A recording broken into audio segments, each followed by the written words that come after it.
We're going to discuss strategy and tactics, which is something I have heard people say they want to learn more about, and I've heard a number of people ask questions related to them. So I hope that we'll be able to get to a lot of your questions here.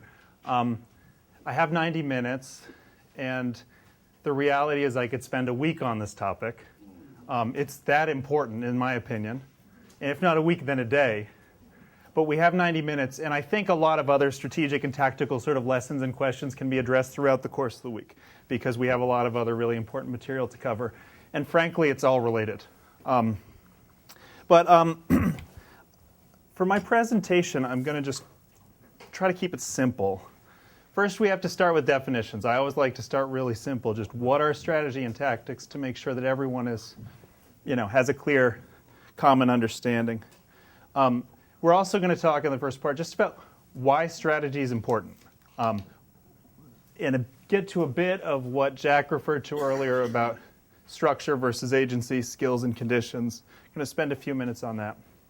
Then I'm going to talk about 3 core strategic principles. There are many, many different strategic principles that successful civil resistors and organizers may think about through the course of their struggle. For the purpose of being brief, we've distilled it to 3. And we'll expand on those: unity, planning, and nonviolent discipline. And then in the remaining time, we'll talk about tactics, different ways to categorize and think about tactics, as well as considerations about what makes tactics successful or less successful or failures. And because I have you guys for the last session of the day, I am going to ask a lot of questions of you all to keep everyone awake and alert. And I might even point at people who seem to be most tired and ask them specific questions. Since I did not bring candy to throw at people, I may just throw questions at you.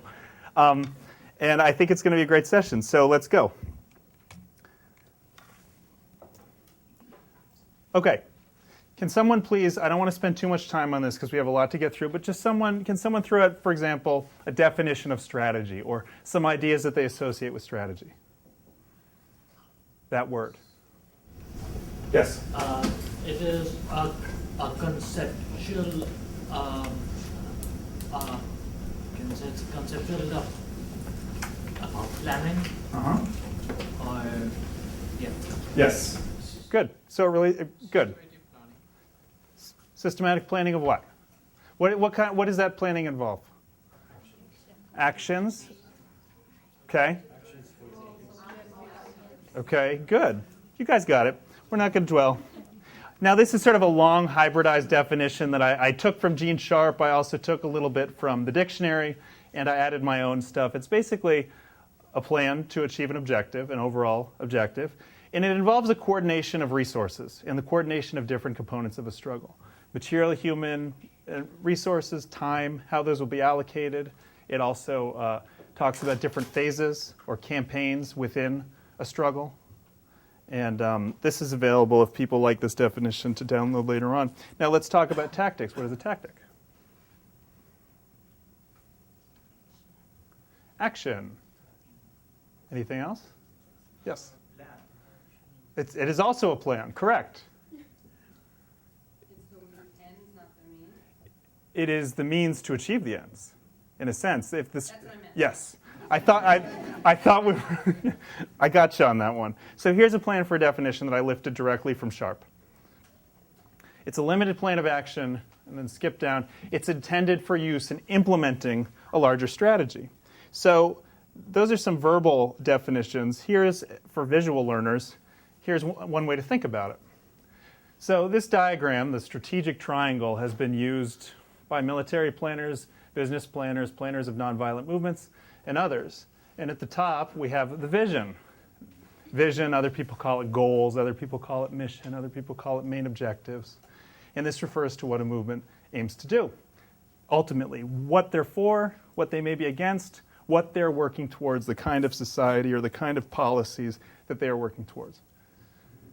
Underneath that, we have campaigns. And if you recall, yesterday, Reverend Lawson said that throughout the decade of the 60s, there were numerous campaigns launched. I think you even might have mentioned, almost one a year at times during the U.S. Civil Rights Movement. So a campaign, can someone quickly tell me what a campaign is?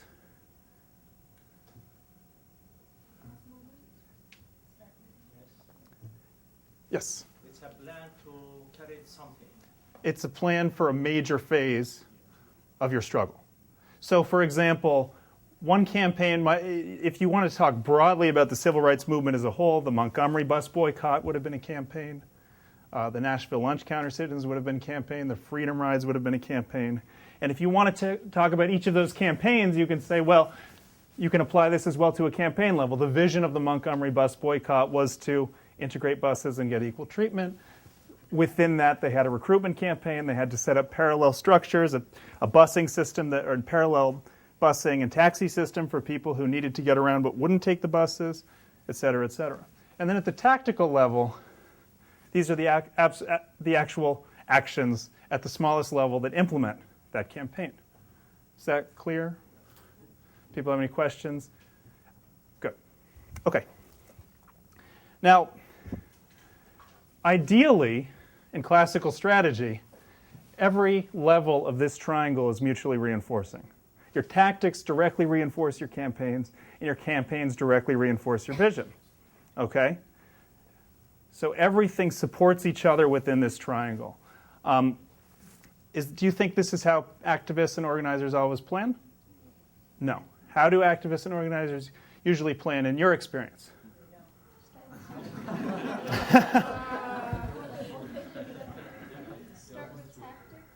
They start with, well, what can we do right now? And man, I got a feeling I am so frustrated by what just happened. And you know, we've done this before, let's do it again. Right? Now, I don't mean to, this is certainly not a denigration of activists and organizers. Many don't think this way as well. And sometimes there's nothing wrong with thinking this way. Sometimes this way generates creativity. It's only to say, though, that when you start from tactics trying to think your way through to a vision, sometimes that could be a lot more difficult way to plan than starting with what do we want to achieve, what are the major phases and time frame for that, and then how do we build tactically towards those goals. So look at this as a frame of analysis for nonviolent movements and a model by which they can plan, but it doesn't always reflect how they actually plan.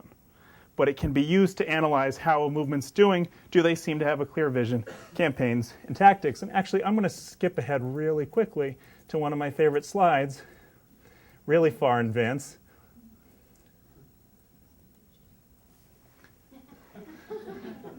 A picture is worth 1,000 words.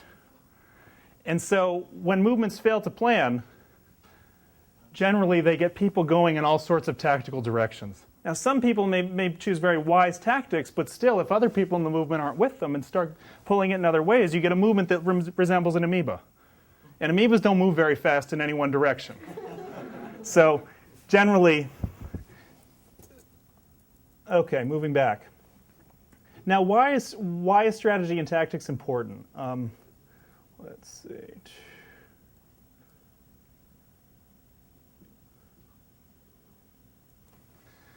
Two major points about this, and they're obvious. Here's how I think about strategy. Number one, strategy is an art and a science. It's a science in the sense that when you look at lots of social movements, or for that matter, military campaigns, businesses, political campaigns, one generally finds broad strategic principles that are effective, and broad procedures and ways of thinking about planning that are effective. The strategy triangle, for example, is one way that has been used, and sort of a distillation of the science, something that is applicable to lots of different movements. Concentrating strengths against weaknesses is another broad principle that you will find everywhere, from Sun Tzu, who was writing over 2,000 years ago, to Machiavelli, I would say even to Gandhi. You find it all over the place because it's something that tends to work. So it's a science in the sense that there are broad principles. Now, why is it also an art? Is there a formula to this science? Can I just come up with a template for nonviolent civil disturbance, civil resistance that works in one place and just plop it down somewhere else? No, why? Yes? Because each case is different from the another, and the geopolitics and everything is,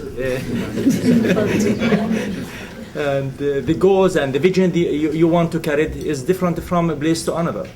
Yes. So Sun Tzu said, know yourself, know your opponent, and you will know the outcome of 1,000 battles.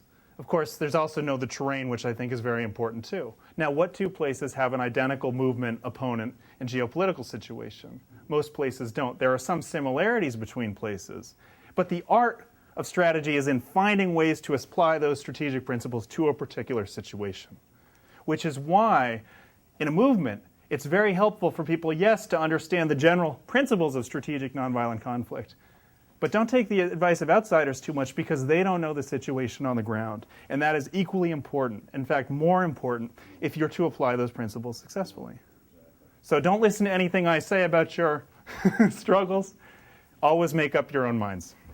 I'm sure you will. Yes? That also means that even if we are in the same country, like if I want to help farmers, for example, I should not plan it as an outsider. I mean, before I plan, I should study what was the problem is. Yani starting a campaign or starting non-violent action based on sympathy is not successful. It should be solidarity, not sympathy. Mm-hmm. So I should learn about them first.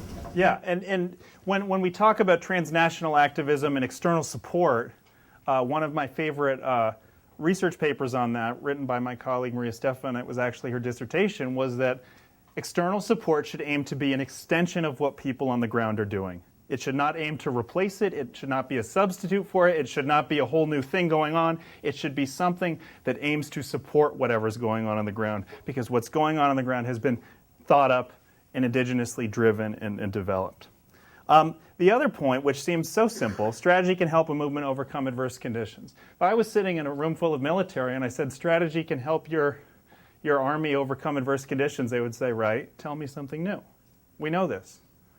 But in the field of civil resistance, when you look at certain articles in the media, and when you look at some of the older literature by some social movement theorists, they talk a great deal about structures and conditions, as if structures and conditions, for example, the presence of a middle class in a society, the brutality of an opponent, the presence or absence of a charismatic leader, a political history of a certain people, cultural history, the geopolitical neighborhood, all these large conditions, they say, well, this really determines the outcome of civil resistance movements. This determines whether they emerge or not, how they do, and whether they succeed or fail. Now, to be sure, there's validity with thinking about all those conditions, because those conditions are the exact things that movements need to strategize around. For example, in Poland, one could have said, well, in 1980, in Poland, they're never going to be able to get anywhere because the workers aren't allowed to organize. This seemed like a condition. Well, what did they do? The workers planned strategically to open up political space, to be able to organize, transform that condition, and move towards their objective. And we see this in movements again and again and again. Rarely in a movement, if here's where your movement starts, and here's the goal, rarely does a movement just march directly towards the goal. There might be conditions that need to be overcome, so the movement might transform that condition, transform that one, go around this one, and then achieve its goal. It seems sometimes to take a path that is not always direct, but what it's doing often is making the conditions more and more conducive to eventual success. And this is why, for example, my colleague Peter Ackerman, you'll hear about it, says that agency, skill, strategy ultimately can transform conditions and therefore can be more powerful than conditions. Does that make sense? Questions about that? Disagreements? Skeptics? Okay. Later, yeah. Okay, over dinner. We can argue about it. Good. Great. Let's talk strategic principles. So I'll bring up my colleague Peter Ackerman again. In his dissertation, which was done at the Fletcher School, he aimed to identify the strategic principles and strategic variables that led to success or failure of nonviolent movements. And I don't know how many he identified. I haven't read his dissertation. But by his count, it was a lot. Over 20, maybe 30, maybe 40. I forget. And when he wrote a book, which I'm not sure you have copies of, called On Strategic Nonviolent Conflict, or Strategic Nonviolent Conflict, the Dynamics of People Power in the 20th Century, he had to distill that list from his dissertation into 12 principles. Have people seen a copy of that book? It's a good 12-principle list to look at. And he goes over case studies of how different movements embodied these principles. But even 12 principles is a lot to present in 90 minutes. So Peter distilled it further into 3 core principles: unity, planning, and nonviolent discipline. 3 principles that he said are highly important, if not crucial, for movement success. And another way to think about movements, particularly for those of you who might be journalists or analyzing movements, when you want a quick snapshot of a movement, is it united? Does it appear to have a plan? Is it nonviolently disciplined? It's a very quick snapshot to get the health of a movement. Okay. So unity. Most of the activists and organizers whom I've met who are engaged in an active struggle, one of their first things that they say to me is, well, the opposition's not united. We have disunity. Disunity is rampant. And it's funny because part of my answer sometimes is, right, if you were united, you probably wouldn't be in the opposition anymore. So it's almost by definition, most oppositions are disunited. They've been divided in some way, or they've divided themselves. So there are 3, I like to break down the idea of unity into 3 components. And, or you could say, what are the 3 components of disunity? 3 principal points of disagreement movements. Does someone want to share, this is simple stuff, but someone want to share, what are 3 components of unity or disunity? People have to agree on what? Common goals. Unity of purpose. What else? Strategy and tactics. They have to agree on means. And the leadership has to be in touch with what the people on the ground want to do as well. It's not just leaders agreeing on means. It has to be people on the ground also agreeing on means. Now, there's a third kind of unity as well. Pardon? Values? I would put that under purpose. The tools they will use. I would put that under means. Now, say, for example, you are in a movement and you are a minority of 5% in a country and you want to undertake a major objective. You're united on your ends, you're united on your means. What other kind of unity do you need? Yeah. Pardon? Common identity. You need a common identity with a huge other portion of the country. So there's a relative kind of unity, which we call unity of people. It's not enough, generally, if your movement is small and united on the means and ends. It has to be united with a sizable portion of the country, which is why, or the society, or the city, or whatever scale your struggle is, which is why nonviolent movements tend to be diverse. It's very difficult to organize a large movement and say, you know what, we're not really going to reach out to women when women are half of the population. It's extremely difficult to do it when you have 2 or 3 major ethnic or religious groups to say, you know what, we're going to exclude them. It's difficult for the intellectuals to say, we're going to demonstrate, but leave the laborers out. And if you want to hear more about that, talk to Maciej. The Poles, the laborers were doing one thing, the intellectuals abandoned them. The intellectuals did one thing, the laborers abandoned them. This all happened in the 70s. Before, in the 80s, they formed Common Cause, created solidarity, or supported solidarity, and got independent labor unions. So just one thing to think about. Now, more to the point, how is unity achieved? How do movements achieve unity? Yeah. Is it just semantics, or can one say coalition is different than unity of purpose? If you're getting different movements to coalesce, come together, are they truly uniting, or is it like a political sort of coalition for a certain period of time? Just a question. The answer, I think, is yes and no. On the one hand, if there's a core movement that's pushing a society, it's pretty important that on these 3 levels, it be pretty solid. But as it engages more coalitional partners, that unity of purpose, that purpose may narrow further and further to get to the 1 or 2 things that they can all agree on. Or it may become more abstract and become about values, because they can't even agree on specifics, but they can agree on values. We can agree, for example, that the society that we live in is one in which workers should be able to work and have enough to support their families and be able to retire at the age of 65 or 70. That's broad. Even businesses might support that, but when you get into how, that can divide everyone. So as you get into coalition building, sometimes things get both more vague and simultaneously more narrow. But those three kinds of unity need to be present in coalitions. Yes? Although, if you have, if we talk about a conflict and it has many dimensions to it, is it strategic to simplify it or to really analyze it comprehensively and address each of the issues? I mean, where does one start? For example, when you have disunity. So if you have a conflict that is based on resources, on marginalization, on Right. identity, it has all these dimensions Yeah. on how, and one has to actually develop a strategy for it. Yes. Does one? I mean, what are some? If one's thinking through this. Thank you for strategically taking me based to on my the next case, slide. Yes? Is this part? How did put Good. that. Please. But in the United States today, in the black community, you can get a great deal of unity around the issue that the oppression, that the racial hostility still exists. The sociologists say, of the study of this in the last 15 years, say that 66% of black Americans experience a racial incident every day. 66%. But you probably cannot get the black community anywhere at this point. You cannot probably find a black community that is united around goals for resistance and change or tactics. Either one of them.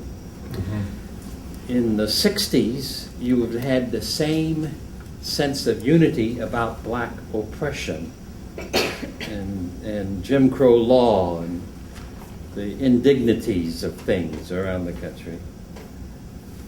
But if in Nashville, the group of us who started to work in 58, 59, submitted our proposals to a vote of the black community, we would have been defeated.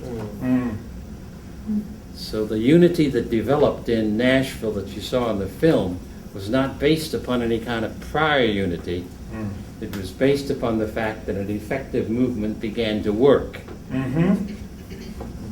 And it had effectiveness so that eventually what happened we knew would happen, namely the black community got behind it. We were called troublemakers, and communists, and radicals, even in '59 in Nashville, Tennessee. And we were told, you are disturbing peaceful race relations in Nashville. Just about everywhere in the country today, we have peaceful racial relations covering up a great anger. I mean, we now have gangs in the black community who are shooting guns at each other. Their rage is a reflection of the society in which they live. Of course, the certain elements, the Hoover Institute and others, are saying that this represents how bad black people are. But it is a direct symptom, if not a sign, of the horrible character that those people, those young men are experiencing in Chicago or Nashville or Jackson, Mississippi. So you're talking about some matters here that are very, I don't know, complex, puzzling. Yeah. And I don't know how to get to some of this, so I'm working on it. Well, but I have to say, I mean, one of the things that here's one of my theories. I'll bounce it off of you because I'm about to say it anyway. Yeah. And I think you sort of said it yourself, is that success can breed unity. Success can breed success. That even if only a small group of people can agree on something, if they start building something and actually achieve it, suddenly it has a psychological transformation on those around them who say, I'd like to join that. My effort and sacrifice feels like it may now be worth something. Even if before everyone's squabbling or no one's even talking. I mean, the easiest thing for opposition groups to do is to squabble when no one's getting anywhere. And when one starts getting somewhere, even if it's small, even if it achieves something limited, in relation to the larger cause. It can have a motivating effect for people to unite. That's one of the lessons I got from the Nashville case. Does that ring true in your experience? Yeah, a relatively small Yeah. group Right. did the homework and started doing it and preparing to make it happen and strategized on it. That's right. Yeah. So it was successful. Okay. Al, and then Jojo. I couldn't read your name. Yes. In sum, nothing breeds unity like winning, like a sense of forward motion, like infecting people with the sense that something can be done. Yes. And as Yes. Nashville and so many other causes have shown, it takes small victories Yes. to lead up to a big victory. We're a bandwagon culture. We're very superficial and shallow, and you have to create a bandwagon. Yeah. Okay. Thank you. Yes. Jojo. Yeah, I'm just wondering about in terms of the need to talk about the quality of unity. When we talk about unity of purpose, for instance, you get groups. Our experience is that when there's a really bad leader or dictator, you get really focused unity of purpose to remove the problem. And so we know what we are united against. And as soon as that immediate purpose is achieved, then people, especially if people did not think, as is often the case, people did not think what it is that they were fighting for. And so you do remove the dictator, and then get to power as a united front. But as soon as you get to power, just fragment and start fighting each other, and probably bringing about what Masha was talking about earlier in the morning, that our situation and where you began to begin with. Well, there are different. Obviously, there are a wide variety of cases of civil resistance. Now, if you look at the study that Jack referenced earlier, which was done by Freedom House, which talked about successful transitions from authoritarianism, sometimes to another authoritarian government, or sometimes to a democratic or semi-democratic government. One of the findings in that study, which wasn't stated, is that I believe it was in 50 of 67 transitions, which is approximately 75% of transitions from 1972 to 2005, that were led by civic resistance, resulted in free states or democratic states. And so what that says is that 25% of the time you are going to see backsliding to such an extent that for whatever reason, and we can actually talk about reasons, that those changes weren't durable. They didn't hold. But in many other cases, they did. And one of the things that is interesting to think about from the perspective of a movement, and when movements are small, they're thinking, well, how are we just going to survive, make it maybe next week, next month, figure out what we're going to do? But the rhetoric that movements start using in the beginning, the identity that they start building for themselves, can have a profound impact on the transition much later down the line. So it's very important for movements to think about not just, we can all unite around getting rid of the bad guy if they're in a struggle in which they are frustrated by an authoritarian and want to, get democratic change. It's important to think, what kind of society is this movement aiming to build? What is our vision of tomorrow? What's the society, regardless of who leads it, that we want to live in? And when values like that start being the central part of what a movement states, it may address some of what you're talking about, because then the basis of the unity is on results. Not just, and the getting a new government is only part way towards achieving that ultimate goal. One thing to think about. You know what? I have to keep going, and I want to take questions. So I'm going to take your questions. I may not answer them right now. Yes? Just to follow up what my colleague said, is also a question like, where are the, the same thing but a little bit further, where are the limits of unity? For example, if we all have the same goal for getting rid of a bad guy, or even to impose, free elections. Sure. And among those who want those goals, we would have some people that are also against the bad guy for the free elections, but also, for example, for killing of some ethnic group because they're bastards or whatever. So can we include anyone who just share our goal? And would not that contradict The third thing is like how we reach the broader audience, because the broader population would say, okay, we are maybe with you in the strategy, but you have those really, bad people that we hate among you. You've united with them, so we'd rather stay apart. Thank you for your question. It's a really important question. It also relates to issues of transitional justice. If a movement wins, what do you do if members of the security forces or bureaucracy or judiciary or government of the old regime start supporting the movement at the last minute? What happens after the transition? And we will talk about that, but I can't talk about that right now because I do have to keep going. Saraswati, did you have a quick point, and then we'll keep going? Yeah, it's an experience that we are facing about unity.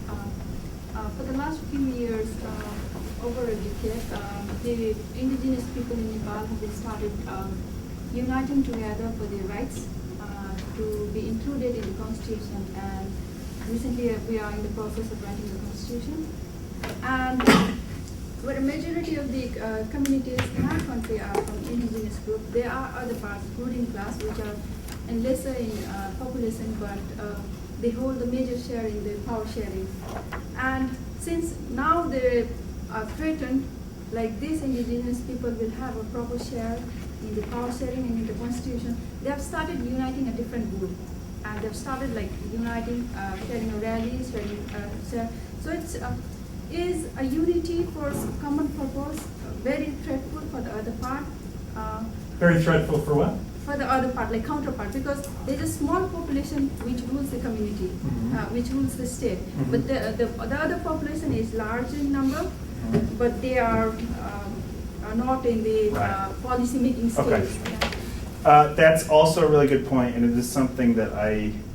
So in that case, Yep. like, are we again creating a situation where there will be a conflict? Unity is a delicate thing, and it deals with identity, it deals with psychology. It's extremely difficult to deal with, and it's muddy when you're talking about the kind of situation you're talking about. One of the things that movements do is they build new identities. And one of the difficult issues if you are an ethnic minority or a religious or cultural minority in that group is to be able to join a larger group and yet preserve your cultural identity and religious identity and say, I'm part of that group, but that group will not absorb me. And sometimes you have to, in cases particularly where there's a foreign occupier, for example, in the case of West Papua, an assertion of this is who we are not Indonesian, for example, or in the case of Western Sahara, we are not Moroccan. Yet at the same time, sometimes movements have found it useful to strategically reach out to those who are occupying them, or members of the population in the home country. So they both have to rile up the sense of identity, but not increase the social distance between them and the people who ultimately they want to influence. It's very tricky, but there are cases where it's been done, and I have to keep going.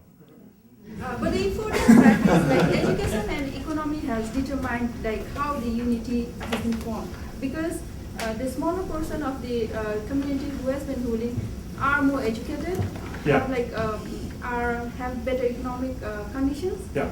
So they have started like setting up a very large group in a very short time. Whereas like people in the indigenous community, like they live in, they don't have proper communication access. Yeah, and the living conditions. I'm sorry to cut you off. Can we talk about this afterwards or at lunch or in the question and answer? Because we started late and I'm on the first principle and I have 2 more principles to go and then tactics. And that's all. I'm sorry. I'm going to keep going. So how is unity achieved? Can we get some broad ideas? We had one, success. Success breeds unity, can breed unity. What about message? We've already hinted at it, but... Appealing to different... This may undermine unity a little, but to some extent appealing to different populations or different interests that overlap but aren't necessarily the same. Shared values, such as? Sense of social justice or identity. Pardon? Identity. Identity, like such as? Religion, history. Shared religion, shared history, patriotism is another one, or in some cases nationalism is another one. It can be terribly important. I mean, for example, is everyone in this room familiar with Martin Luther King's I Have a Dream speech? Have people actually heard the speech or read it? I have a dream. Okay. So when he makes a number of paragraphs ahead of time in which he talks about our country. He continues to refer to the United States as our country, the people who are gathered in 1963 in Washington, D.C. They're there because it's our country. And he says, I have a dream. And his next sentence, do people know what it is? It is deeply rooted in the American dream. Right there, he is again, it's our country. It's also your country. And my dream is rooted in your dream. My dream is rooted in. He references the Emancipation Proclamation. He references the Declaration of Independence. He says later on, what is one other quote from it? It's, I have a dream. One day this nation will rise up and live out the true meaning of its creed. And then he quotes the Declaration of Independence. We hold these truths to be self-evident, that all men, all people are created equal. And later on in his speech, he says, if this nation is to be great, this must become true. So, wow, that was a heady moment. So the name of the game is Capture the Flag. Thank you, Al. Yes. Yeah. Thank you. Yeah. Which some people resist, which can be frustrating. But Look, in every society, it is a decision about what sort of rhetoric will be used. And I'm not saying because Dr. King or others have referenced the ideals or constitution of a country that they have also not felt that that was the proper thing to do or felt it deeply in their hearts. It's not all just strategy and cold calculation. But the fact is, that is part of what he did. When the Serbs wanted to challenge Milosevic, one of their main slogans was resistance because I love Serbia. They were not going to allow themselves to be looked at as enemies of the state. They were holding the state to its highest values. This is one way that unity is commonly achieved. So communicating unifying vision. To get to Masha's point a little bit, in South Africa, this issue of how do we deal with the uncomfortable situation of people who may have done horrible things or done not, or maybe less than horrible but still not good things, who might ultimately support the movement or end up living in the society. Part of the message there was national reconciliation. It was not, when we take power, we will make sure that justice is done to everyone in the old regime, who did anything. It was, we will have a process by which, and they laid it out, which made it possible for people who were even part of that old regime to say, if this movement wins, there will probably be a place for me in this society. It will not be a threat to my life if this movement wins. It's a strategic, yes, of course. Because it's a slightly different thing I was talking about. Okay. It was not how we deal after we win with those who are not really good, which reconciliation is a great thing to Sure. do. But during the fight, when we are just united to start fighting, do we include in our ranks some people that probably are not very good as activists, not to hang them afterwards? And how can we then, the broader population that know who is together with us? I would like to draw from people, from the participants and observers who have done a lot of organizing to address that issue, if you've come across this and how you've dealt with that. And you can think about it and come back to it later. We don't have to do it right now. But I think it's something that I know people in this room have dealt with in their organizing. I have thoughts about it, but I think those who have done it and really had to face those people would be better to answer it. Okay, we can come back to that. Let's see. Building diverse participation also beyond just framing, beyond just values, involves framing. I remember I was talking to Mkuseli Jack, who was a person who organized, one of the organizers of the Port Elizabeth boycotts in South Africa. And he said, when I talked about my movement, I thought about who I was talking to. And if they were interested in women's rights, I was involved in a women's rights movement. If they were involved in a labor rights, if they cared about labor, I was involved in a labor rights issue. And he was able to, and you know what, he was right. But he was able to frame his message, what the movement stood for, to diverse constituencies. And always implicit in how you frame, how you think, how you speak, is listening. When movements talk too much about democracy, human rights, and other issues, the question always is, well, what are people actually hearing, regardless of the intention?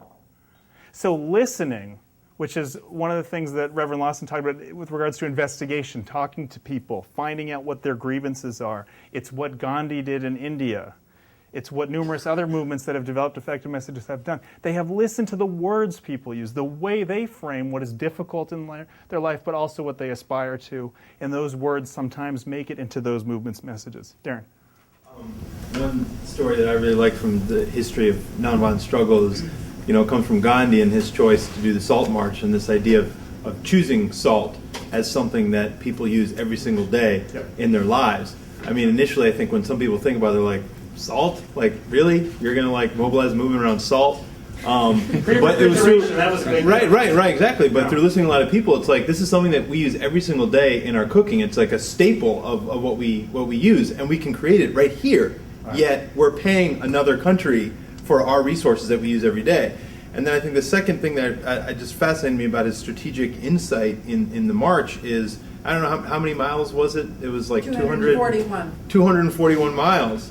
And going from town to town, he had a scout that went ahead of the march and would go to those towns and listen to the people and what their grievances were with living under British rule. And then when he got there, arrived, Gandhi, the leader of this movement arrived, he would cater his message to the specific grievances that town faced, because it's different from town to town. Right. And when I learned that, I thought that's just so brilliant to send somebody ahead to gather that intel and listen to the people so that when they decide to join the movement, it's because the message has been catered specifically to them, but part of a larger vision. Mm-hmm. Mm-hmm. Great. Yeah, totally in keeping with unity and building it. The last point, building transnational solidarity, I just want to share with you one of my favorite tactics that I've learned about recently, which was, you'll hear me talk about East Timor because I'm going through an East Timor kick. I've really been reading about that struggle, and it's just fascinating to me. Does everyone know where East Timor is? It's the easternmost part of the Indonesian archipelago. And when Bill Clinton came in the mid-90s, I believe early to mid-90s, for a summit, he was meeting with President Suharto. And East Timorese had launched an effort to expand their struggle from East Timor to Jakarta and to the international realm so that their struggle would be able to impose costs all over the world.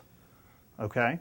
And so when Clinton came, approximately 75 activists ran up the U.S. Embassy fence, jumped in, and tried to conduct a sit-in in the U.S. Embassy.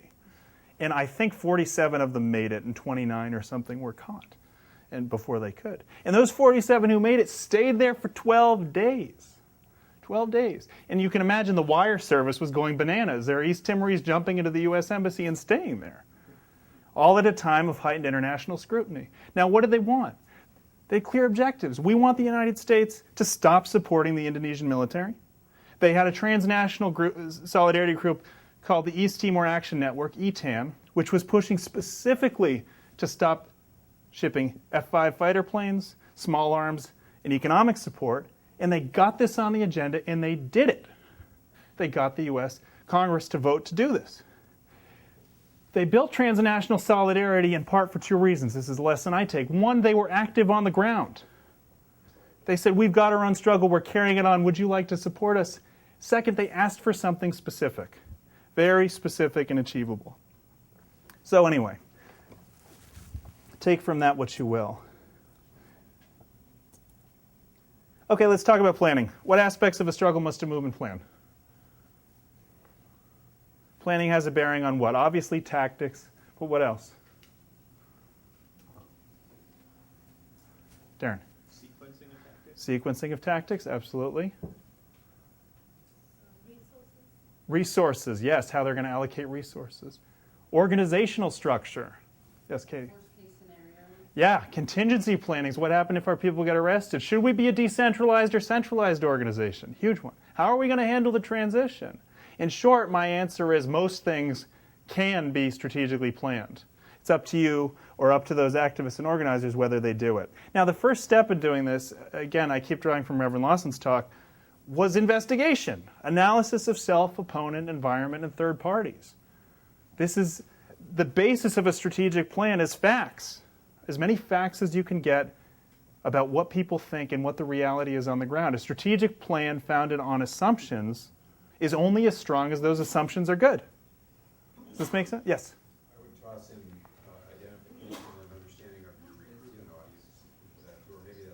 No, absolutely. Sure. Yeah. Yeah. Right. Your potential supporters. Definitely. Now, is this something that, in your experience, that activists do a lot of investigation and actual facts seeking before they organize? No. Generally not. And yet, when you look at the case histories of movements that have been really effective, not all of them have done it, but when you really look, a lot of them have. And the media generally doesn't report on fact-finding done before a demonstration. They report on the demonstration. And the history books don't say, well, a movement for 3 years, really focused on, capacity building and talking with working mothers and trying to build, parallel child care, cooperatives so that they could support people. They don't tell you that. But when you read into the history, this is a common element that becomes the basis of being able to express grievances, aspirations, and take actions that harness those. Organizational structure. Should a movement be decentralized? Centralized is a very strategic decision. If it's facing a lot of repression, it may be wise to try to come up with a decentralized structure. Because if it's too centralized, repression can take the leader, arrest it, and you might have a situation like Aung San Suu Kyi in Burma, for example. And movements go through phases where they're centralized and decentralized. Sometimes they start decentralized, and as they start to need more leadership, because they might need to negotiate or engage in politics, a leader emerges. So sometimes that leadership structure or organizational structure can change. Developing campaigns, concentrating strengths against weakness, tactical choice and execution. We can talk more about that last point in a little bit.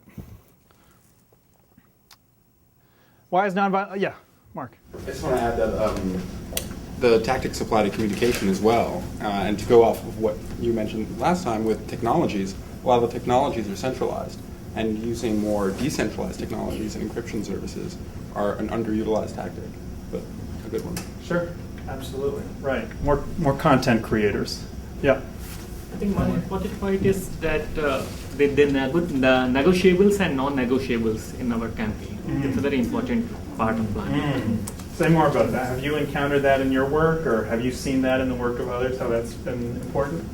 I mean, I belongs to a land rights movement. So whenever we do campaign, we always try to put down the key demands. Not only the demands, but what are the negotiable point for the government, and the point where we don't want to negotiate with the government.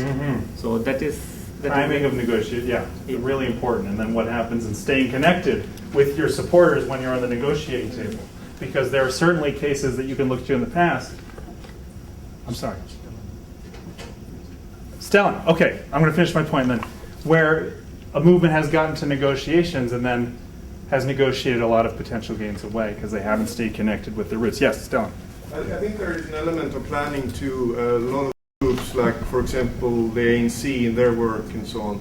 But I think very seldom there is these decisions on the planning built on any kind of systematic comparison of failed or successful campaigns before, looking on other countries and their achievements or failures. So the planning tends to be a bit, I think, superficial in that sense.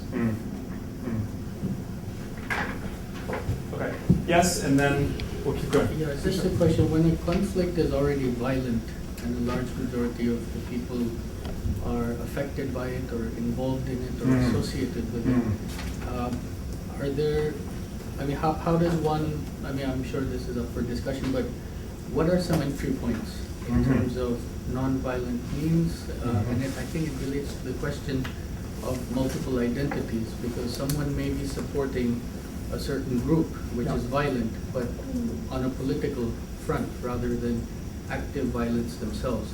And that person might have a lot of leverage in terms of the community and their standing.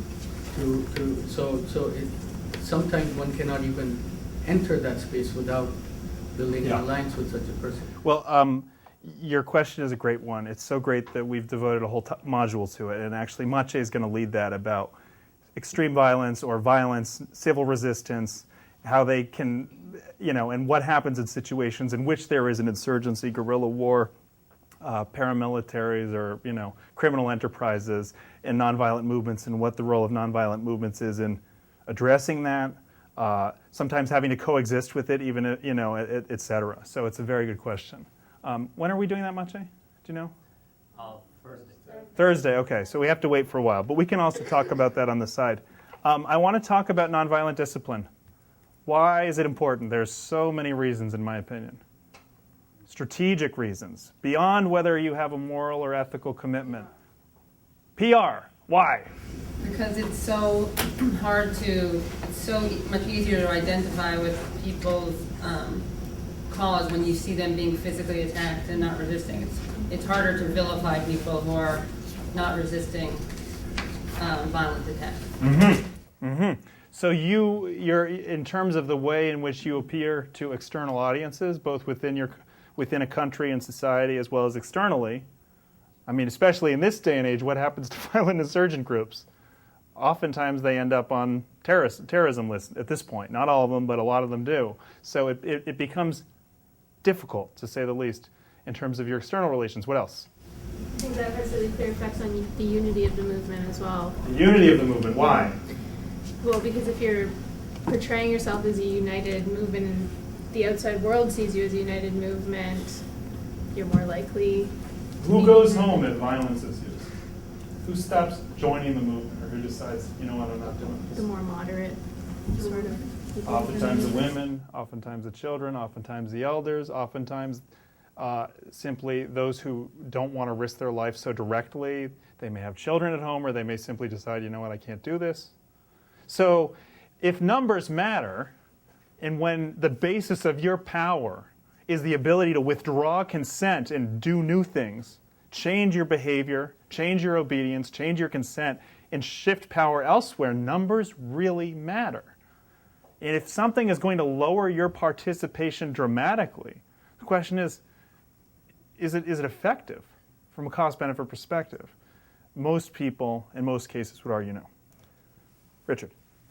The old axiom about don't step on your own message. Point taken. Point taken. Yep. Really lost the PR. Javier. Trust. I think trust in your group. Yes. With whom you're working is key for you. Yeah, absolutely. Well, and one of the issues, particularly when a movement becomes armed, what happens? It has to become really, really clandestine and secret. What happens when it becomes clandestine and secret? We're all paranoid about who's telling who what. And so paranoia can collapse a movement as well if it tries to keep everything secret. What else? How expensive is it to buy arms? Pretty expensive, last I checked. And well, it depends, but sure. But nonetheless, one of the characteristics of nonviolent struggle is that it is not resource intensive in terms of material resources. It is generally, if you look at it purely on a financial basis, a lot more return for small financial investment than, say, armed struggle. I want to keep going, but yes, Katie, Ashley, okay. Okay, let's just take everyone quickly. But keep your comments brief. Builds commitment from people who can't necessarily be put themselves in front of hoses or whatever violence, but it kind of makes them feel like they should invest.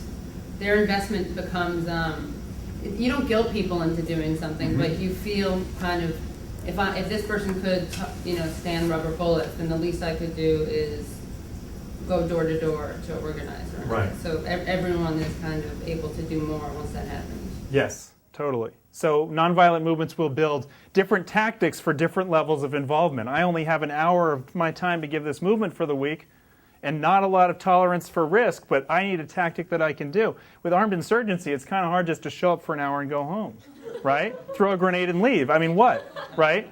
With nonviolent movements, this is part of how they work. They say, if you only have time, just please don't buy British cloth today. Please just work slow at your bureaucratic office, and when possible, play solitaire instead of doing the business. Whatever, etc.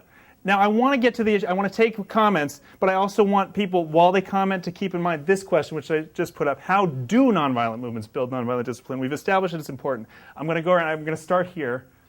Unless, Ali, was that two fingers? Was that pressing? Okay. So, were there any other comments about this? Okay, Sushil, yeah, Hitam, who else? And Darren.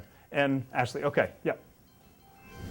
So just as an example, I think it does, as nonviolent discipline is really crucial. I remember when I was in Nepal, following the Madhesi People's Rights Forum as a movement, they had 3 key demands, and the leadership at the time there was solidarity around these demands, which I think other groups came in and also joined in. Now, as the movement sort of was building up, it became violent, and I remember doing an investigation where 26 Maoists were killed. Now, you don't need firearms to do that. You can use, half-flat bamboo sticks to beat them to death. But the point being that such incidents completely delegitimized the forum itself, the movement itself. Now, that movement turned into a political party, which was, I think, one of their objectives from the get-go. But not maintaining discipline did affect the legitimacy of their claims and their ability to negotiate. Totally. Yeah. Okay. Who was next? Yes. I think the progress of the movement itself will be reflected in the outcome that it aims towards afterwards. So if violence is used or nonviolence isn't there very clearly, the outcome or what they will reach is likely to have violence. And as great as Gandhi was, and obviously nonviolent and so on, in the end the outcome wasn't what he wanted really. You are what you eat. Definitely, of course, Right. of course. But even Gandhi, with all the the precautions he took of not having any violence, the situation that resulted in his particular case wasn't necessarily what he wanted. This is true. One of the elements, just someone quickly, one of the elements about violence is what? If you have a 20,000 young men, athletic young men armed fighting force, and they feel like they take all the risk, this is an example my colleague Peter Ackerman gives sometimes, and they actually storm the presidential palace and, make Mr. President or Mrs. President resign and take over the TV tower and say, we have a new order in this country, power tends to be concentrated among those 20,000. Violence is something that tends to concentrate power in society. And part of the problem with oppression is that power is already concentrated. If it wasn't, there wouldn't be that oppression in the outset. So oppression exists in part because of a great power differential between those who hold it and the rest of the population. The dynamics of violence and what it does continues to concentrate power, does not often correct that balance. I'm not going to say never. I'm sure people can think of cases in which it might have or has, but often does. Whereas civil resistance, many, many people involved, tends to decentralize power as a general principle. Maybe not always, but general. Al.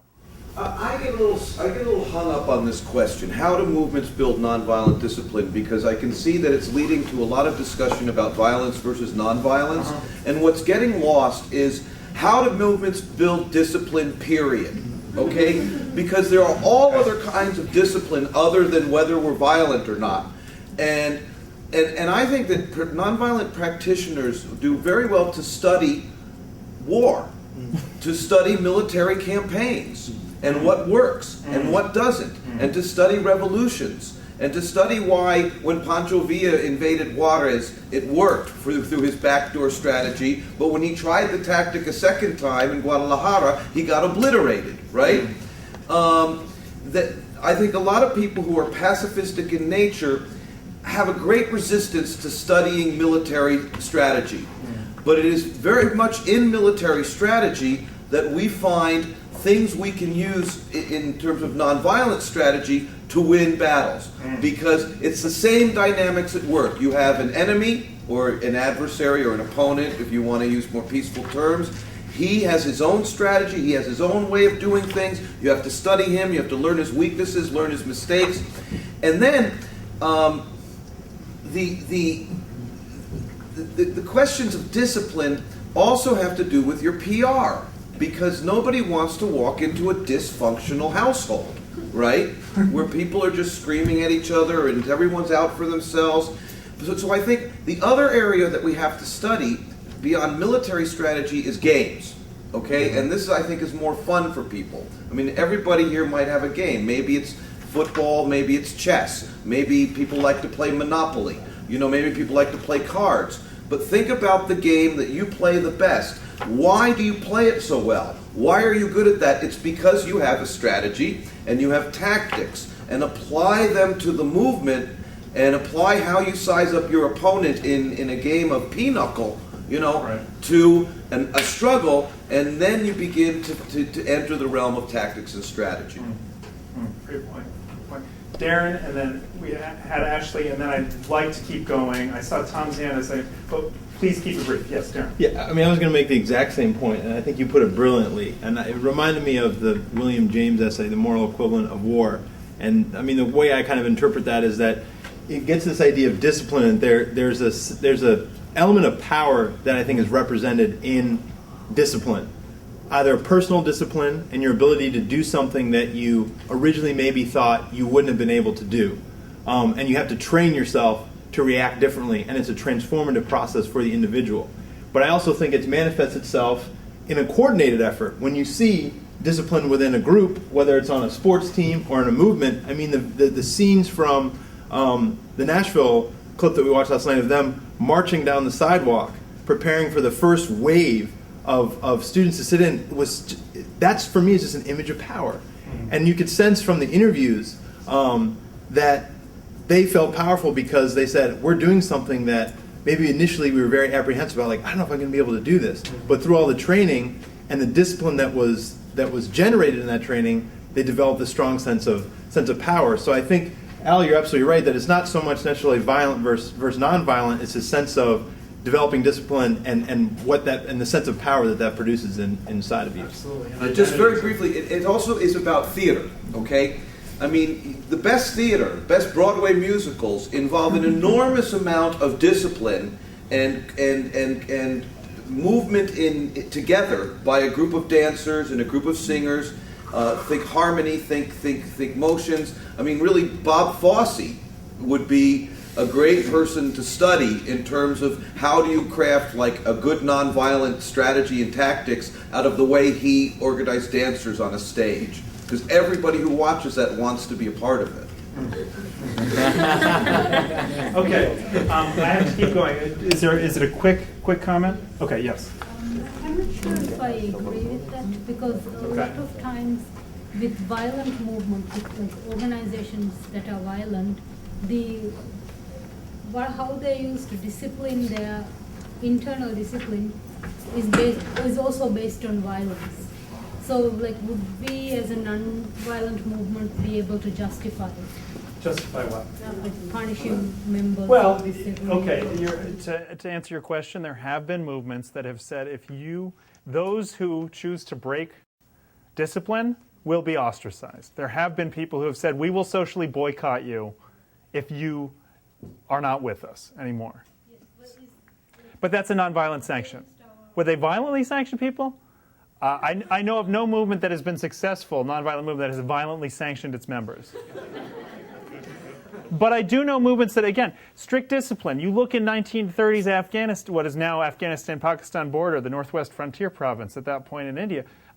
Bacha Khan built a nonviolent army, complete with uniforms, exercises, drills, and a code of conduct. And there were if you violated your oath there, you were out. But they put their rifles down. Right. Exactly. Thank you. Nonviolent army. Yes. And so he took what he felt, what I believe, I wasn't there obviously, what I understand he felt was a certain, a belief that militancy was going to be important in that struggle and channeled it nonviolently and created a very disciplined force to do it. And Gandhi, in fact, went there and said that he felt that what Bacha Khan had done with the Khudai Hitwakar movement, which meant servants of God, was actually more impressive than his organizing in India. You get out of line, we got a water pistol fire. Okay, Jack and Tom, and then we're going to keep going. Just really briefly, I wanted to pick up on something that Al said with respect to how discipline can be manifested, or one of the things that a disciplined campaigner movement usually does and an undisciplined campaigner movement does not do, and that is self-evaluation. And I have become acutely aware of that in the last several years, as I myself, as a sports fan, often am reading the sports pages on a Monday morning about games that were conducted over the weekend and seeing all the comments of coaches who are supposed to be the strategists, who are reflecting on why their team won or lost. And I notice at least two classes of comments explaining a defeat or a loss. One class of comments I would call the babble of conventional wisdom, which usually is something like, well, we weren't focused, whatever that means. Versus comments provided by coaches who are showing some degree of critical self-evaluation. We forgot that this game is getting first downs, which is an American football expression, meaning we have to make gradual incremental progress. We can't get lost in the dramatic moment, one dramatic moment after another that doesn't succeed. We're not focused on incremental progress, which illustrates something that I think it also is lacking in planning in campaigns and movements, and that is planning is thought to be logistical preparation for an action. But equally important in planning is post-event evaluation, ruthlessly self-critical post-event. And there are metaphors for this throughout life, not just games, of course, that can assist us in understanding the importance of those kinds of things. Great. Tom. Really fast, just four things to answer your question from my perspective Yes. as an activist. Number one is trainings right down to drills, not just training, but drill. Number two is pledge of nonviolence that you have gained by consensus and discussion. And third is disavowal and disassociation from those who violate the pledge, who made the pledge and then violated it. And then fourth is kind of keying off what others have said, analysis, self-evaluation, and ongoing intra-movement dialogue. Great, great. Spoken from someone who's been there. So yeah, I completely agree. And I put 3 points up here. I think Tom has added at least a fourth with regards to intra-movement dialogue. But I put up 3 key things: training, which has been said, which I don't necessarily think we need to elaborate on; risk assessment, which I'll elaborate on a little bit more; and building an organizational culture, which may certainly involve an oath. It also involves often publicizing as part of the movement's core identity that it is nonviolent. So anyone who does a violent act, immediately people who may see it will know that that person can't be part of that movement, because by definition that movement is nonviolent. It is on all of their literature. It is part of their slogan. It is part of what they have made public from their very beginning. But now you really have to be more specific, and you have to say what it means, because otherwise you get the self-defense issues, you get the property destruction issues. I mean, you get the flotilla thing all over again. You know, it's not enough for a group to say, oh, we're peaceful, or we're nonviolent, or we're unarmed. You really have to say what that means. We're not going to threaten violence, etc. I completely agree with you. I completely agree with you. In the literature on the movement of the 60s, there's a list of 10 things that we created in Nashville and asked every demonstrator to commit yourself to doing it this way. And we listed a kind of a discipline that required from them to obey and follow the discipline of nonviolence on that demonstration, regardless of their personal feelings or anything else. And in fact, very often what happened in Nashville was that if people said, I may get violent, we invited them to go drive the automobiles and help make sandwiches. We said that's fine, but we have a situation where the risks are great, so why don't you then help transport people for us? Gave them some of those. Auxiliary services. Beg pardon? Auxiliary services. Yeah. No, it's I think there has to be a serious effort, Yeah. and I think one of the things that maybe nonviolent struggle needs to have is some boot camp training, quote. I mean, this was a part of the purpose of the Gandhi ashrams that he planted around India, that were places where they did try to train in a very heavily disciplined fashion. people for movement. Stephen. Just one of the classic stories of this was an Episcopal priest I knew who had gone down all the way to Selma, Alabama to take part in a march to Montgomery, and King and other leaders is very clear, if you don't think you can maintain the nonviolent discipline, don't take part. And he was describing this to me, that he'd gone all this way, he was looking so much forward to taking part of the march, and he thought to himself, I'm a football player from Texas. If somebody does this to me, right back. It's like a reflex. And I realized, hey, I couldn't do this. And so he, again, volunteering in support works and support roles, so he would not find himself in that situation where he would have to utilize his reflex in ways that, of course... Give this person a job, right? that doesn't involve risk. Completely. I want to make a couple points, Stella, and then I'll take your question. I want to talk about risk assessment because it's something I think that is underemphasized in conversations. And a recent case study that I read about what was done in Ukraine in 2004 brought up some really interesting issues of risk assessment. Number one, the movement in Ukraine, from a very early stage, tried to cultivate a relationship of trust with security forces. Even going so far as to ask the security forces to outline what their orders were for what red lines. If the movement crossed these red lines, the security services would use violence. So you can march here, but if you take a right on this street, we're going after you. That kind of thing. They had that level of knowledge of what the boundaries were. So they could very clearly, first of all, build up a record of respecting those boundaries, which gained the trust of the security services. In the Ukrainian case, they chose not to violate those boundaries so far as I know. In the case of, for example, the Serbs, one of their notable demonstrations, they did violate it, but it was intentional and they chose their engagement and they got a lot of mileage in terms of building legitimacy of the movement and imposing a cost on their adversary when violence took place. They chose their engagements because they knew what they were getting into. Very important, risk assessment. Another issue that has been emphasized is rapid mobilization and demobilization. If there is a situation of risk, a guaranteed, much more likely way to get people who are coming to a demonstration picked off is to have them arrive slowly. And an even worse way to get them picked off is to have the most hardcore ones hang around after it's over. There's a clear beginning point, we get here on time, we move quickly, we do it, we depart. Done. Beginning, middle, end.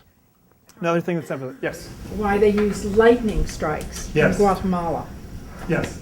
In order to evade the U.S. trained military. Right. It had to happen like that, and then they dissipated. Yeah, and even estimating, okay, well, there's a 10-minute response time from this base to this particular area, so we might have 5 minutes of freedom here before we might have to leave.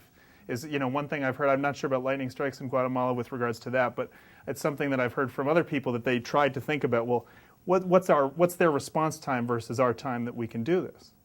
Absolutely. Sometimes even they'll try to do actions on a border, so there'll be a dispute between security services about whose jurisdiction it is to deal with that demonstration. Lots of small things. I think one other is simply there's a common perception that actions of nonviolent action need to happen in physical space. We've got to occupy a place. We've got to march. We've got to rally. A great many actions of nonviolent actions don't need to create a face-to-face confrontation with anyone. I mean, one of the best ways to avoid violence is to deny an opponent an opportunity to use violence in the first place. You are denying them the chance to use their most powerful weapon. This was done in South Africa during the boycotts. It's very difficult to arrest someone to even figure out who's choosing not to buy on a certain day, right? It was done in Chile. I mean, how many people have seen Chile and a force more powerful that case? Do people remember what one of the famous Chile action was that they did? So there was this, outside of Santiago, the miners were going to go on strike.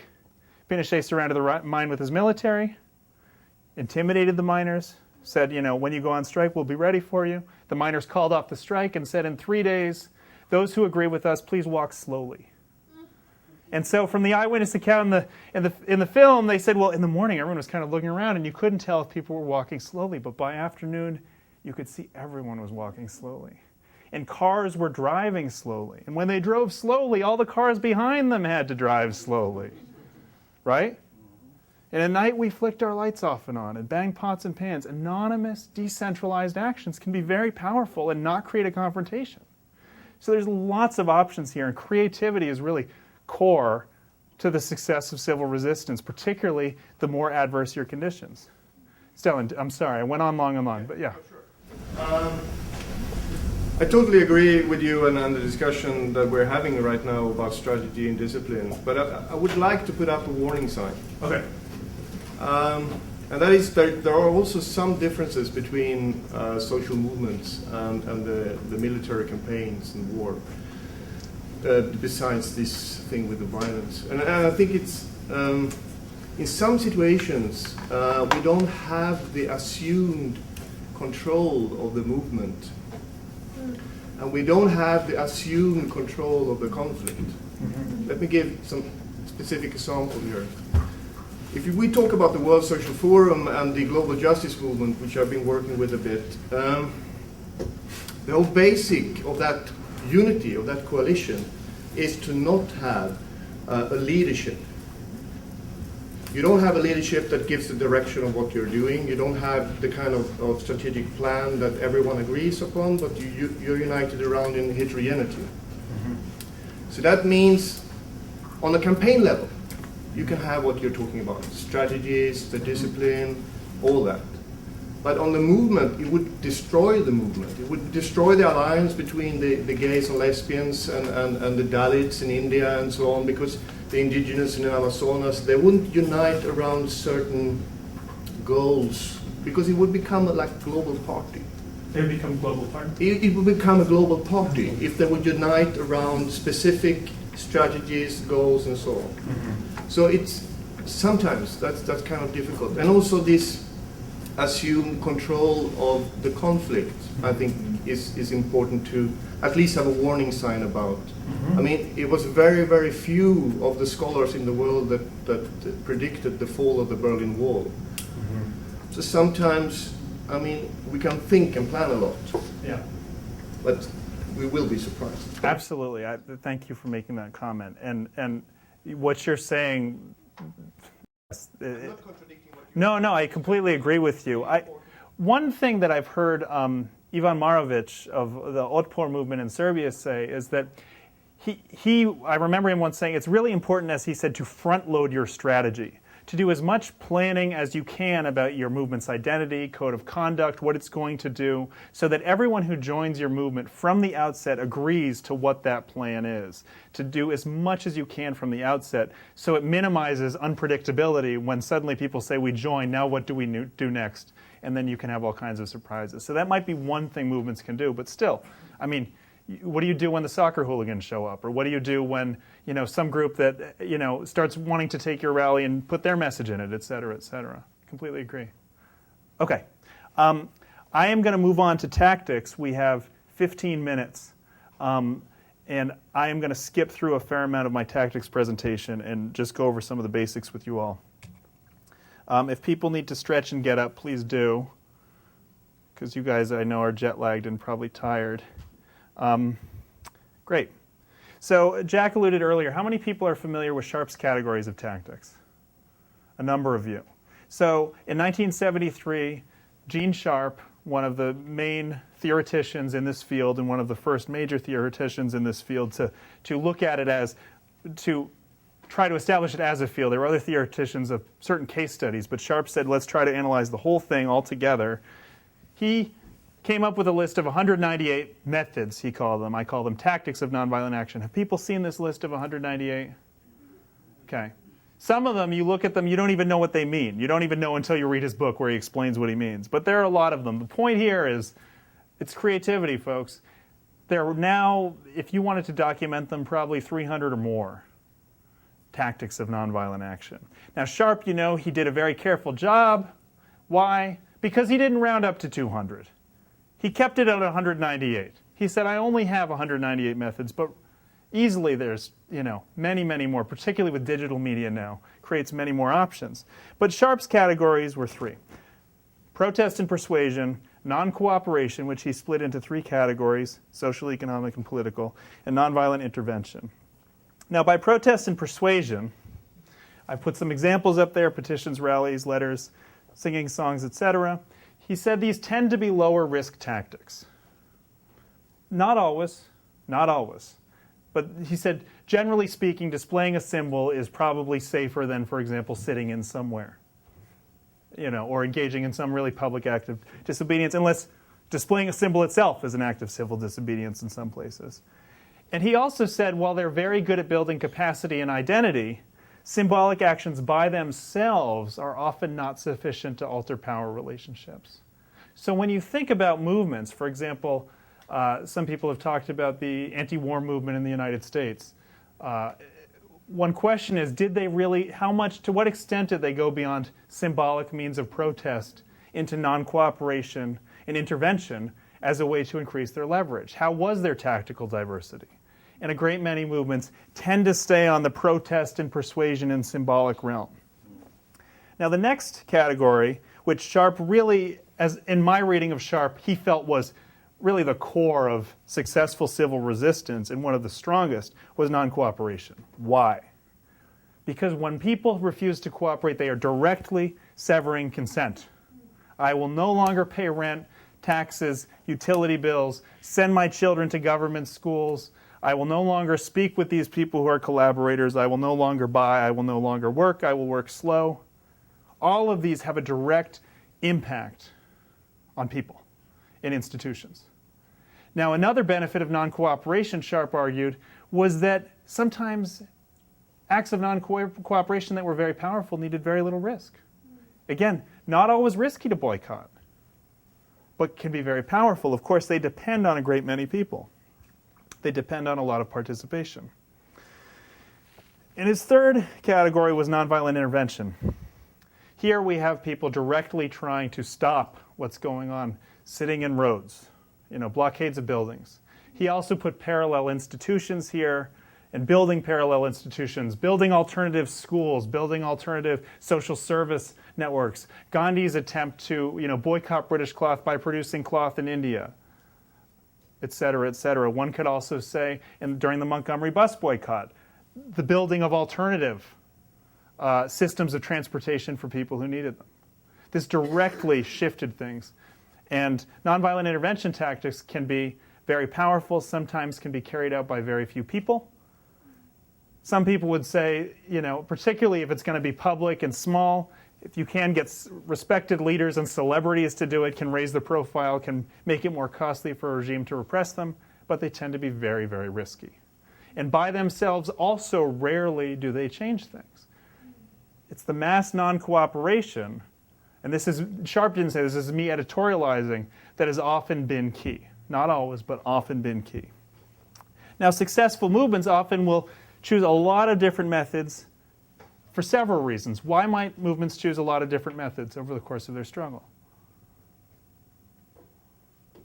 Nadine, please don't respond. Nadine's looking like she has an answer, but yes, Eric. Well, you want to start off with certain tactics that are maybe less risk, that you can get people involved and build towards more difficult actions that require people to risk more. Absolutely. So you've got a lot of different people in your group, in your movement. You need a lot of different actions that they can do. You need something for the farmers. You might need something for the laborers, something for the academics, something for the working parents, something for the children, something for the elders, et cetera, et cetera. Okay. What else? Bill? Tactical innovation. Becoming unpredictable. Opponents learn. Opponents learn. And so every time a movement does something, the opponent is able to get a bit better at responding to it. One example used was Amnesty International's first letter writing campaign in the 1980s. Got a lot of press. I remember even buying albums and, of musicians that I liked. And in the album it would say, send a check to Amnesty. This was when they were doing their letter writing campaigns. This was really thought to be powerful. The response to letter writing campaigns is now highly bureaucratized. Regimes have learned how to adapt. That was a particular tactic that depended on publicity. It no longer elicits publicity. Other tactics don't depend necessarily on publicity. A boycott doesn't matter if you get lots of publicity. If people aren't buying, the impact is still felt. But that needed publicity. and gradually the effectiveness tailed off. So innovation can be very important. Darren. I was going to add to that. I mean, it's, with lack of tactical innovation, I was at some anti-war demonstrations at the RNC a few years ago, and it was almost like you had to buy a ticket to participate. It was like, you start here, and here's the route, and you were like gated through this thing. It was like the sense of it being an act of protest was just not there because it was so coordinated, because they knew exactly how to manage it. So it lost some of its essence there. And in addition, I think with campus organizing, that's been something that a lot of college organizers or student organizers have felt, is that in the last 20 years, colleges have understood let's really cultivate this sense of activism. But in order to hang up a sign, you've got to go to the office and get it stamped and approved, and to do this film, you've got to run it by this committee. And so again, it's just, are you really being disobedient, or are you falling into this framework or this structure? Right, exactly. So it sucks away the yes. Yeah.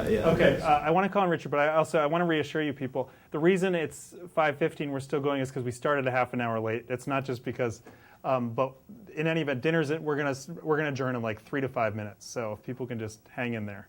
Yes, Richard. First, on Darren's point, I occasionally help people apply for permits for demonstrations in Washington, D.C. And on the form itself is a little box that says that you check off, there will be civil disobedience. It's on the form.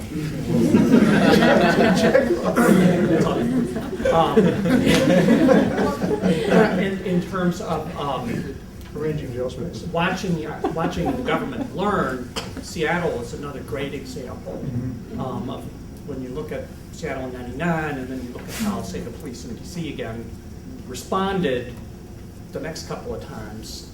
A lot of learning took place on the government side here, and the tactic became sort of almost worthless.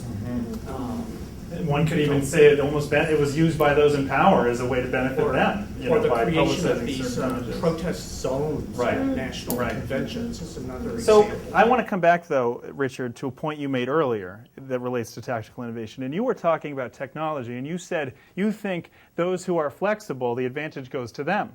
Well, who tends to be more flexible? Grassroots movements or bureaucratized opponents, whether it's a corporate bureaucracy or a government bureaucracy. Grassroots movements that can move quickly can innovate quickly. And when they innovate, what happens? Imagine a new tactic is done, okay? And say your opponent is a corporation or a state. I don't care. What happens? Think about what actually happens. So people do something new. I'll give you an example, okay? In Queensland, Australia, in 78, 79, protests were outlawed by, I think, the governor of Queensland. He said, we will grant no more protest permits after protesters intercepted, I think, a weapons shipment or something that came in. He says, no more protest permits will be allowed, okay? My good friend Ralph Summey wrote up this case study. I love it. 3 quick examples of tactical innovation, then I'll ask you a question about it. So what did students do? They organized 3 different kinds of marches. The first one was called a no march, okay? They would say, we're going to march here at this time. They would mass at this place. Students would come. They'd have signs. They'd make it public. The police would be waiting for them when they left the campus gates. The students would all get together, have a quick meeting, and say, you know what? Nope, march is called off. Let's come back in 2 hours and do it. Now the police are sitting there in 2 hours, and they come ready. They're rowdy. They say, oh, okay, let's do it in another 2 hours. Police are now getting paid overtime. It's costly. It's costly, and they're feeling ridiculous, and the state is looking ridiculous. Then they went to New South Wales, which is an adjacent province, and they said, you know what? We're going to organize a border march from New South Wales all the way to the border of Queensland. And when the police are waiting for us, they had big signs that said, Queensland is a police state, but they never crossed the border, so the Queensland police had no jurisdiction to arrest them. And then in the most inspired example, there was a guy, this really happened. I can give you the case study. One person who just undergone a nonviolence training told the police he was going to be walking his German Shepherd doing a march at 2 a.m. in a sugarcane field. And he had a sign on his dog that said dogs have rights too, and the police arrested him. Talk about militant, being completely rigid and militant, unflexible, and backfiring, because a few days later the guy was on talk shows in the morning talking about what happened. Quick, effective tactical innovation. Boom. Now, when they did these things, say the no march, what do you think happened? What did the opponent have to do? What did the police, what do they do? No, think about it. They say, okay, these people just came, we were ready to arrest them, and then they all went the other way. What did the police who were sitting there do? They radioed back and said, Captain, we have a problem here. We don't know what's going on. People just disappeared. Do you want us to wait for another 2 hours or not? And after this happened several times, what do you think happened? Captain goes to the next, well, there's something really interesting. We're not sure what to do. And it goes up the chain of command. And every time bureaucracies have to make decisions, it takes a lot of energy. It's exhausting. Causes them to make mistakes. So when you think about advantages that movements have, tactical innovation, the ability to, in the terms of Basil Littlehart, who was a military strategist, distract and dislocate. The opponent spreads themselves thin, overreaches, doesn't know what to do. This is one of the comparative advantages that movements often have. And it happens often at the tactical level. We have to have dinner. So unless it's a burning question or comment in brief. Yes? In many countries, including my own, governments don't respect the rights of others to hold demonstrations or sit-ins, blockades or whatever. Yeah. So under that kind of circumstances, how is it possible to wage non-violent struggle where people's rights, basic rights are not respected? When people's basic rights, how do you organize non-violently? I'm going to talk about that tomorrow. I really will. Because you're going to see me again tomorrow morning. And that's something I'm going to address, is how do you figure out the limits of your available political space? Even if you only have this much political space, how do you find the limit and push it? So I'd rather save that for then. Thank you, everyone.